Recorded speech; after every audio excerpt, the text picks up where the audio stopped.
So good afternoon, ladies and gentlemen. It's a privilege standing here on this esteemed platform today. But allow me to take you 23 years back.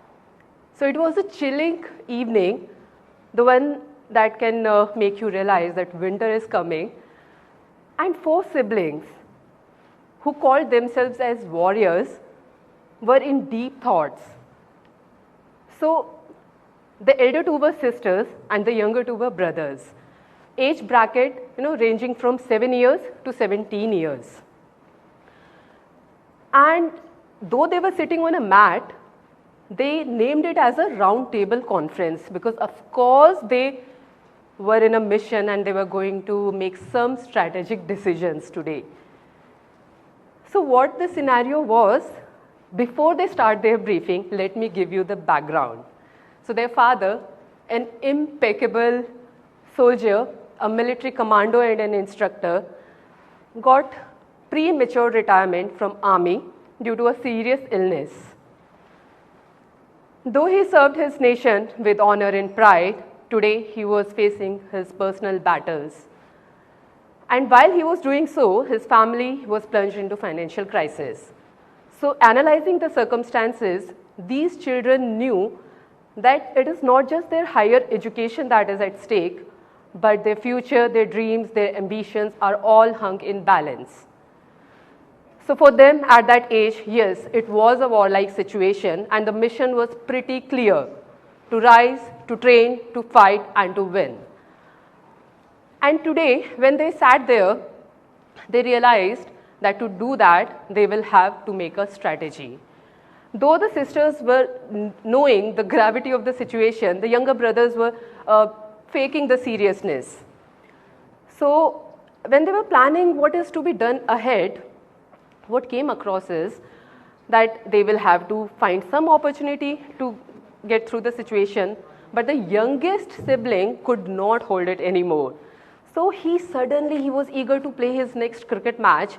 So he suddenly stood up and shouted, I have a solution. Asbab to ban hi jate hain, takdeer ki zid ko kya kijiye? And what?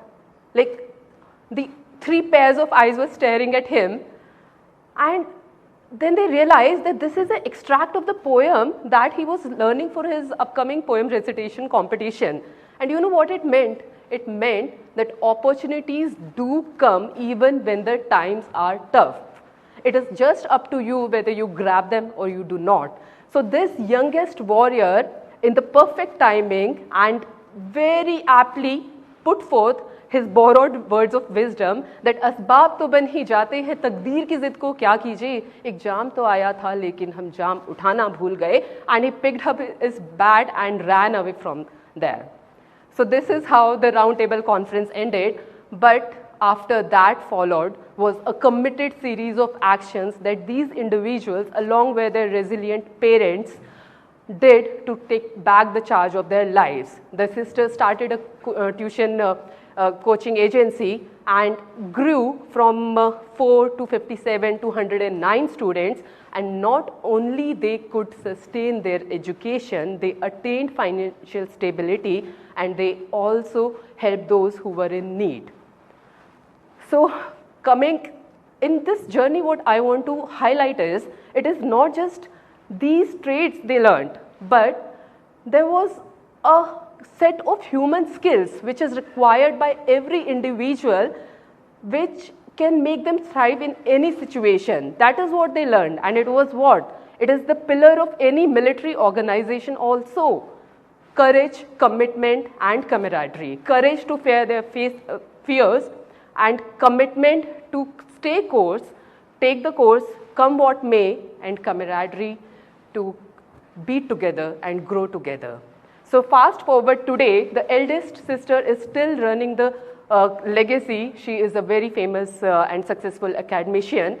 As we talk, both the younger brothers, they are donning the uniform and serving the nation with pride in armed forces, and the second sibling, the second sister, is standing here in front of you as Wing Commander Sonika, an Indian Air Force veteran with 14 years of service and with a lifelong commitment that whosoever requires a service wherein he or she wants to fight the war and fight the battles of their life, I'll be there to help them. So ladies and gentlemen, this brings me to the most important aspect of my talk, that is the human skills. So when they develop these human skills, as a leadership development coach, I am often asked, can we learn human skills just like we learn the tech skills? And this is the reason I narrated this story, because unfortunately the answer is no. Just like tech skills, we cannot learn human skills because they are to be lived. We cannot train for human skills because they are to be felt. Certifications can give us knowledge, but they cannot make us imbibe the way of life, which is what the human skills teach us. So what these human skills are, in the simplest form, they are the personal traits or the social graces that we use to talk to each other, to communicate, to collaborate, or to connect with each other.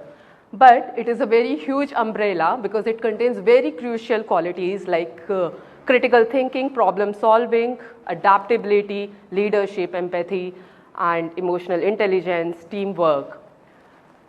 So is that important? Of course, because a combined study by Harvard University and Stanford Research Center, along with the Carnegie Foundation of Advancement in Teachings, stated that excellent human skills account for 85% of employment success, whereas only 15% is related to the technical or academic knowledge. So this skill gap, particularly in the human skills, is significant because 73% of the corporate leaders state they have reported major deficiencies in the human skills in the employees, which is affecting the business performance negatively. World Economic Forum has stated that in 2027, the most important skills would be emotional skills like leadership, collaboration, and social influence. So what is the solution? I have a very simple solution for that, because I'm coming from services, and when I meet kind and generous people like you, people tell me thank you for your service, which gives me a sense of pride, and I reciprocate while saying like it's been a privilege, you were worth it. So that sense of service is something that is going to take you to newer heights. So because few days back, with the demise of Sri Ratan Tata, we as a nation wept as one.